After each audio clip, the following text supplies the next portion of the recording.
Good evening all. This is Darth Ravage07 coming to you tonight with another quick review. Like I said, I found some Master First Wave 2 and I'm doing on the sequence that I got them back in 1983.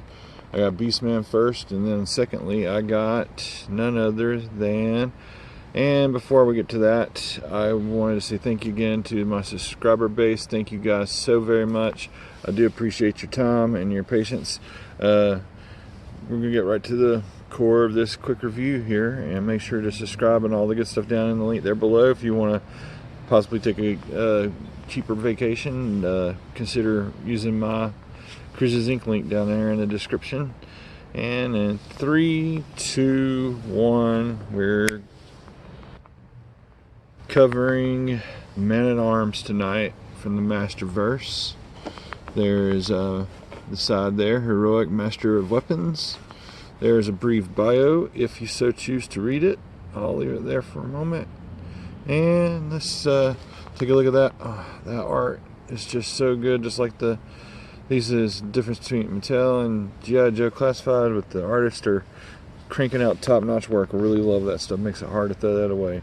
So let's get into the box and see how cool Duncan really is, also known as Man-at-Arms. Thanks again for watching. And here is Man-at-Arms out of his plastic and cardboard prison, looking really, really great. We have...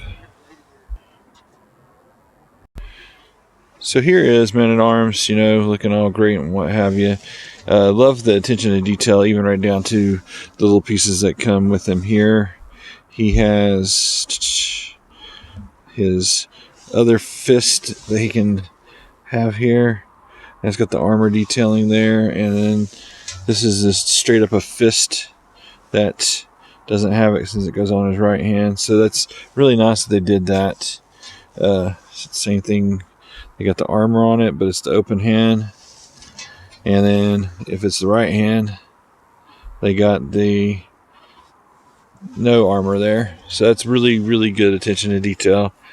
And then as far as this guy goes, he is well painted, well done in the face. I mean, it looks just like the animation stuff, and I'm really happy to have this in hand. Finding it this week.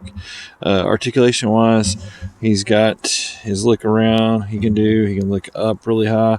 He's got that backward ab crunch. He's got the forward ab crunch. He can tuck his head down in there like he's, getting ready to go into a major fight. So that's kind of cool. He's got his waist articulation. He can't do the full Van damage, but that's okay because of the hindering of the fur. I love the detail there and the paint, and everything is immaculate on my copy of this guy. He's got upper thigh swivel. He's got pinless knees right here. He's got upper boot swivel and the rockers for the feet for getting some more dynamic posing going on. And also in his elbows is pinless there. So it's all really nice and what have you. And you can get some pretty dynamic posing going on. The story, going back to the flashback with 1983 or the precursor stuff from Beastman. That night that I got Beastman, I got Man-at-Arms. That was at Rose's on Merriman Avenue. And it's funny because I'm behind the Bojangles on down from there on off Merriman Avenue where my son's karate school is. And it's right there. I mean, if you're ever in Liberty Street, they got a really nice couple places to eat right here with all this stuff.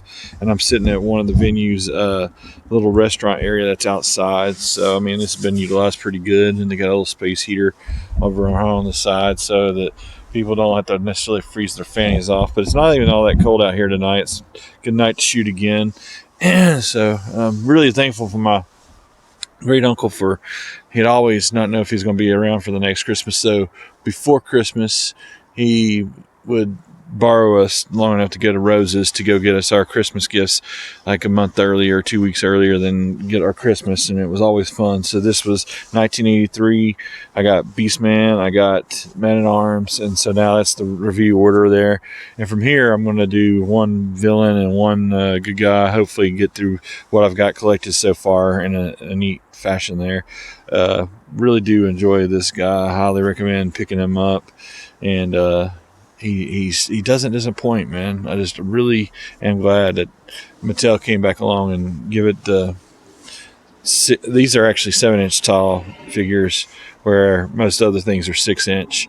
And like I said, these are just great. So let me get you my final thoughts on this in 3, 2, 1, and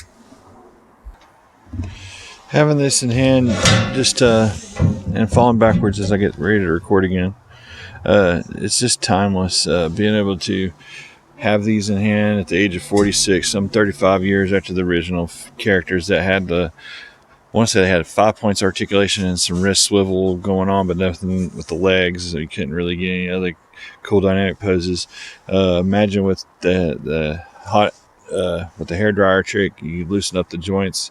Mine's extremely tight, and I'm just grateful still to have this in hand. Finding it this week was just really awesome. I do got some more guys to get through, as I did get the rest of the wave. I got Tila, and I got Spikor, and then I've got Faker, and I got Evil Lyn, and Skeletor, and Skelegod, and He-Man, and I think it's Battlecat. So I mean, I got some more review coverage to get covered here, and I'm hoping that this is going to look nice on my Gray Skull shelf, or my Master of the Universe shelf there, as you go into my man cave to go sit down and watch movies and whatnot, just to kind of give you that nostalgia factor in the old nerd man cave of mine. And just really grateful that I was able to get in there and find these. I'd like to say, thank you to Man Cave Collectibles, because I saw in one of his videos that these were out and about, so I knew to go look, and then got lucky and found it. So thanks again for his awesome channel. If you hadn't checked it out, check down the link there below, and watch his hunts, because he can help you get an idea what you're going to go find when you go to Walmart or Target, or even some of the other toy shops in around the Charlotte area there. And we've got a couple places here in Asheville now that are pretty reliable to getting some stuff in, and they're growing. But it's nice to have that stuff since Toys R Us is no longer around. Anyway, I just wish that if you're looking for this, that you can get this. The DPCI is down in the link as well. And happy hunting. You guys have an excellent week for Eternia. Until all in one.